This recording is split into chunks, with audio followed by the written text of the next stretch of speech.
Hello दोस्तों, नमस्कार। आज हम लोग 1857 की क्रांति के बारे में अध्ययन करेंगे, जिसे कि प्रथम स्वतंत्रता संग्राम भी कहा जाता है। दोस्तों, आज ये जो है 1857 की क्रांति, ये डीएलएड 4 सेमेस्टर के सामाजिक विज्ञान सिलेबस में है। आइए पढ़ते हैं। लॉर्ड डलहौजी के बाद 1856 में लॉर्ड कैनिंग भारत में अंग्रेजों का अंतिम गवर्नर जनरल था। दोस्तों, 1857 की क्रांति के समय लॉर्ड कैनिंग भारत का गवर्नर जनरल था। ठीक है।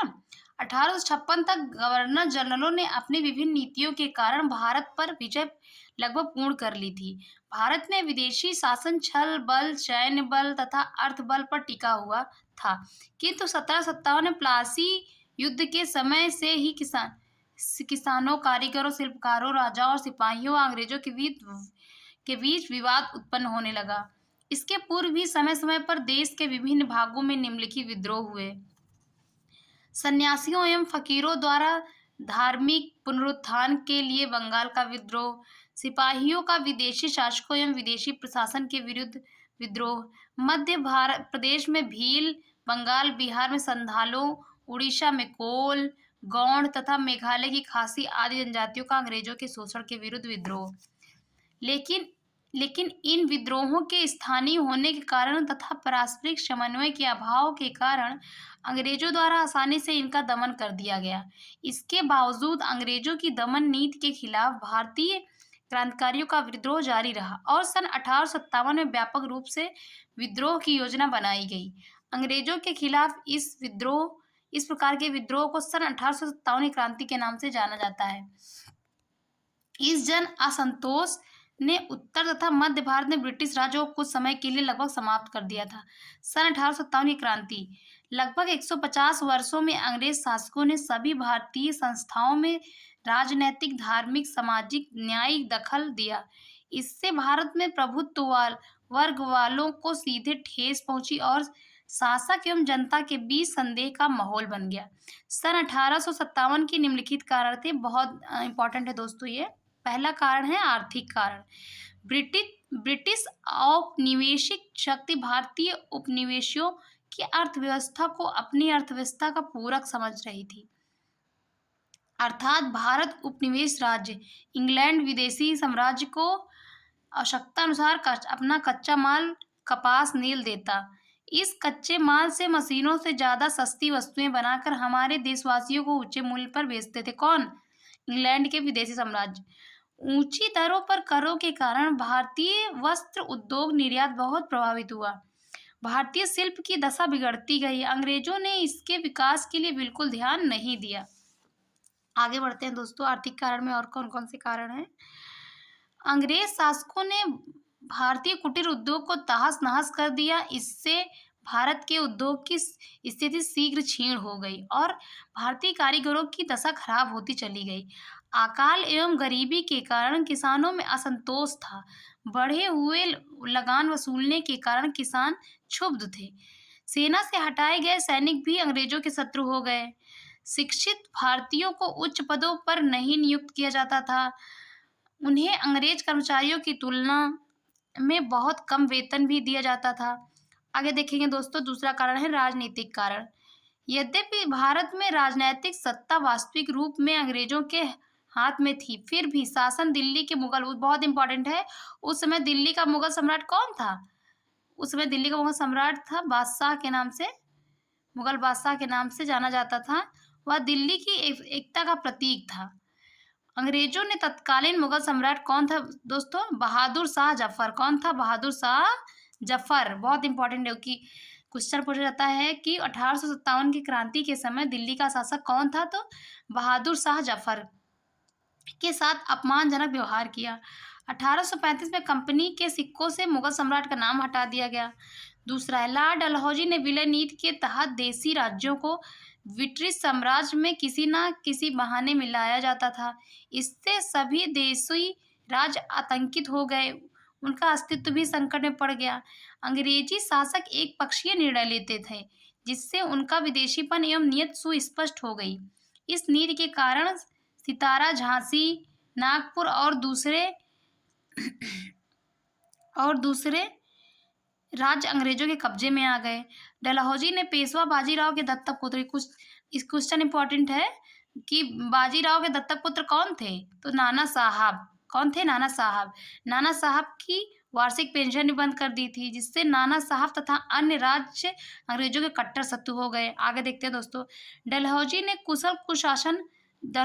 कुशासन के कारण अवध को अपने साम्राज्य में मिलाने के बाद सिपाहियों को हटा तो दिया, लेकिन उन्हें कोई रोजगार नहीं दिया।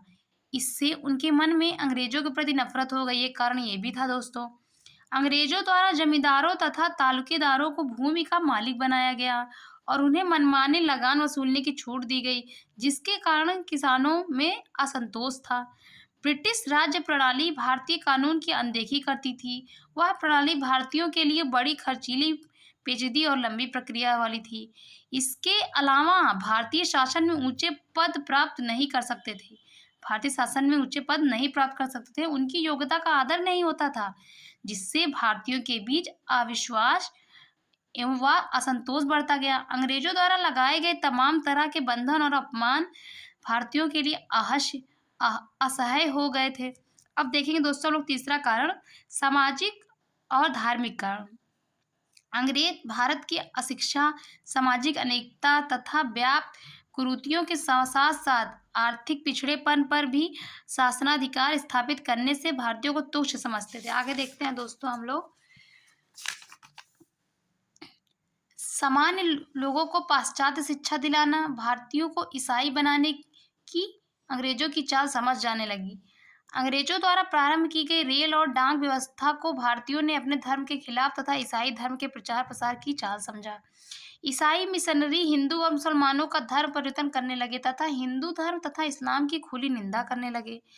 ब्राह्मण तथा मौलवी पाश्चात्य शिक्षा के प्रसार और प्रभाव के कारण अपनी पकड़ तथा प्रभाव को कम होने की आशंका करने लगे। सन 1850 में कंपनी ने एक कानून पास किया, जो ईसाई हो जाएगा उसके प्रत्येक संपत्ति का भागीदार बनाया जाएगा। इसे हिंदुओं द्वारा अपना अपमान समझा गया। सैन्य कारण दोस्तों बहुत इंपॉर्टेंट है, सबसे इंपॉर्टेंट कारण सैन्य कारण था। सेना में भारतीयों के साथ भेदभाव किया जाता था, उन्हें ऊंचे पदों पर नहीं रखा जाता था। उनका वेतन एवं सुविधाएं अंग्रेज सैनिकों की अपेक्षाकृत कम थी। अंग्रेजों ने नई राइफलों का प्रयोग किया, जिसमें लगाए जाने वाले कारतूसों में गाय एवं सुअर की चर्बी लगी होने की अफवाह फैली। इससे हिंदू और मुसलमान दोनों की धार्मिक भावनाओं को ठेस पहुंची और इस बात ने भी अंग्रेजों के खिलाफ विद्रोह में चिंगारी का काम किया। दोस्तों इसे तत्कालिक कारण भी कहते हैं। अब हम लोग आगे देखेंगे दोस्तों। देश में ऐसी आसान परिस्थितियों में एक सशक्त संघर्ष द्वारा भारत से अंग्रेजों को बाहर निकालने की योजना बनाई गई। स्वतंत्रता संघर्ष की योजना का कार्य नाना साहब, तात्या टोपे, झांसी की रानी लक्ष्मीबाई तथा कुंवर सिंह आदि ने प्रारंभ किया। इस आंदोलन का अखिल भारतीय नेतृत्व करने के लिए बहादुर शाह जफर को चुना गया। दिल्ली, लखनऊ, झांसी, मैसूर व अवध के नवाबों, राजाओं तथा जमींदारों से संपर्क किया गया। मुगल सम्राट बहादुर शाह तथा उनकी बेगम जीनत महल, कौन दोस्तों? बेगम जीनत महल, अवध के नवाब बेगम हजरत महल तथा कुंवर सिंह आदि का संगठन बनाया गया। आंदोलनकारियों द्वारा रोटी, हाँ दोस्तों ये बहुत इंपॉर्टेंट है। 1857 की क्रांति का प्रतीक था रोटी तथा कमल। क्या था दोस्तों? रोटी तथा कमल के फूल। क्या था दोस्तों? रोटी तथा कमल के फूल को विद्रोह के संदेश का प्रतीक बनाया गया। संघर्ष की तिथि रखी गई थी 31 मई 1857। ये दोस्तों बहुत इंपॉर्टेंट है, कई बार पूछा गया है डीएलएड 4th सेमेस्टर में। संघर्ष की तिथि क्या रखी गई? 31 मई 1857 की निश्चित की गई। आगे बढ़ते हैं दोस्तों हम लोग।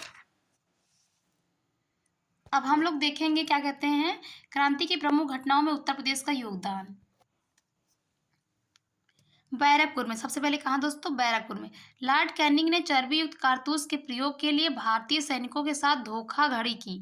29 मार्च सन 1857 को बंगाल छावनी के सिपाही मंगल पांडे ने कारतूस के प्रयोग से मना कर दिया तथा अपने साथियों को विद्रोह के लिए संगठित किया। इसके परिणाम स्वरूप मंगल पांडे को फांसी दे दी गई। मेरठ, 9 मई की घटना के अनुसार 90 से 85 सिपाहियों ने कारतूस में दांत लगाने से मना कर दिया। इस कारण सिपाहियों को 10 वर्ष की जेल की सख्त सजा दी गई। 10 मई 1857 को मेरठ में तैनात पूरी भारतीय सेना ने विद्रोह कर दिया तथा जेल पर धावा बोलकर अपने साथियों को छुड़ा लिया और कई अंग्रेज अधिकारियों को मार डाला। हम लोग देखते हैं दोस्तों इलाहाबाद में अब उसका नाम प्रयागराज हो गया है। जून 1857 में लियाकत अली, वहां पे किसने नेतृत्व किया था? भारतीयों की तरफ से किसने नेतृत्व किया था? लियाकत अली ने। किसने दोस्तों? लियाकत अली, बहुत इंपॉर्टेंट है। ने क्रांति का बिगुल बजाया, लेकिन जनरल नील, वहां कौन किसने दमन किया? अंग्रेजों की तरफ से जनरल नील ने इस क्रांति का दमन कर दिया। बहुत इंपॉर्टेंट है दोस्तों। इलाहाबाद में भारतीयों की तरफ से 1857 की क्रांति का नेतृत्व किसने किया? तो लियाकत अली ने किया, लेकिन अंग्रेजों की तरफ से इसका दमन किसने किया? जनरल नील ने। फैजाबाद में देखते हैं दोस्तों, 1857 के स्वतंत्रता संग्राम का फैजाबाद में नेतृत्व मौलवी अहमद उल्ला ने किया। किसने किया दोस्तों? मौलवी अहमद उल्ला ने किया। कैंपबेल ने यहाँ के स्वतंत्रता संघर्ष को दबा दिया। दोस्तों मोस्टली जगह क्या कहते हैं, अंग्रेजों की तरफ से घटनाओं का दमन कैंपबेल ने ही किया है। बहराइच में देखते हो, राजा हरदत्त सिंह ने बहराइच में क्रांति का नेतृत्व किया। किसने दोस्तों? हरदत्त सिंह। किसने? हरदत्त सिंह ने। उन्होंने अपने बॉन्डी के किले से अंग्रेजों का कड़ा मुकाबला किया, लेकिन अंततः वीरगति को प्राप्त हो गए। इसके बाद हजारों सैनिकों ने दिल्ली की ओर कूच किया। वहां के लोग उनके साथ मिलकर लाल किले पहुंचे। वहां पहुंचकर बहादुर शाह द्वितीय को भारत का शासक घोषित कर दिया, लेकिन 4 माह बाद अंग्रेजों ने दिल्ली पर पुनः आधिपत्य जमा लिया। बहादुर शाह द्वितीय की 1862 में रंगून, बहुत इंपॉर्टेंट है दोस्तों, बहादुर शाह की मृत्यु कब हुई? 1862 में। कहाँ हुई? रंगून। कहाँ हुई दोस्तों? रंगून में मृत्यु हो गई। यह घटना मध्य भारत तथा रुहेलखंड में आग की तरह फैल गई। इसके कारण बरेली, कानपुर, लखनऊ, वाराणसी तथा झांसी के सैनिकों ने अंग्रेजों के विरुद्ध हथियार उठा लिया। बरेली में देखते हैं दोस्तों, बरेली में खान बहादुर खान ने अंग्रेज क्रांति का नेतृत्व किया। उन्हें स्वयं को नवाब घोषित कर दिया। कैंपबेल के नेतृत्व में यहाँ की क्रांति को दबाया गया तथा खान बहादुर खान को फांसी दे दी गई। आगे देखते हैं दोस्तों, कानपुर में नाना साहब कानपुर में पेशवा घोषित कर दिए गए। अजीम उल्ला खान नाना साहब का सहयोगी था। नाना साहब ने अंग्रेज की सारी फौज को कानपुर में खदेड़ दिया। नाना साहब ने आत्मसमर्पण करने वाले सिपाही को छोड़ दिया। इन अंग्रेज सिपाहियों को नाव द्वारा नाना साहब सुरक्षित इलाहाबाद प्रयागराज भेज रहे थे, किंतु जैसे ही ये लोग नाव पर बैठे, वैसे ही नाना साहब ने के आदमियों ने उन पर आक्रमण करके महिलाओं और बच्चों को छोड़कर सभी को मार डाला। इसके बाद अंग्रेज जनरल हैवलॉक ने कानपुर पर कब्जा करके नाना साहब को नेपाल भेज दिया।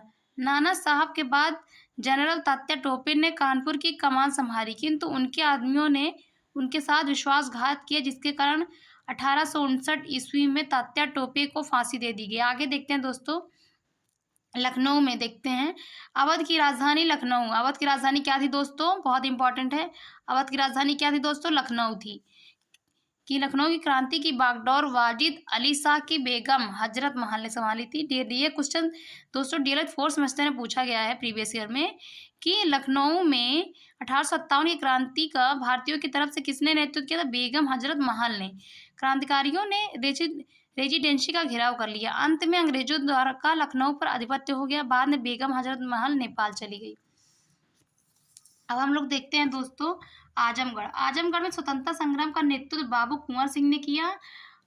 अतरौलिया नामक स्थान पर उन्होंने मिल मैन एवं डेंस की संयुक्त अंग्रेजी सेना को पराजित किया। युद्ध में लड़ते लड़ते 26 अप्रैल 1858 को उनकी मृत्यु हो गई। विलियम टेलर तथा विशेंट आयर ने यहाँ के स्वतंत्रता संघर्ष को दबा दिया। झांसी में रानी लक्ष्मीबाई सर ह्यूरोज की सेना के साथ बहादुरी से लड़ी, किंतु झांसी पर अंग्रेजों ने अधिकार कर लिया। कालपी में रानी तात्या टोपे से मिल गई। उन्होंने एक साथ ग्वालियर के सिंधिया पर आक्रमण करके किले पर अधिकार कर लिया, लेकिन बाद में सर ह्यूरोज ने ग्वालियर पर अधिकार कर लिया। रानी बहादुरी से लड़ते हुए मारी गई। इसी प्रकार रामगढ़ की रानी अवंती बाई विद्रोह का झंडा खड़ा कर दिया, परंतु अंग्रेजों ने स्वतंत्रता संघर्ष को दबा दिया। इस प्रकार यह महान संघर्ष 1857 की क्रांति में आरंभ हुआ, परंतु 1858 में इसका अंग्रेजों द्वारा दमन कर दिया गया। दोस्तों थोड़ा सा यहाँ पे देखते हैं, इंपॉर्टेंट है। लखनऊ में भारतीयों की तरफ से नेतृत्व बेगम हजरत महल ने किया। फैजाबाद में मौलवी अहमदुल्ला ने किया। बरेली में खान बहादुर खान ने किया। गोरखपुर में गजाधर सिंह ने किया। सुल्तानपुर में शहीद हशम ने किया। धन्यवाद दोस्तों।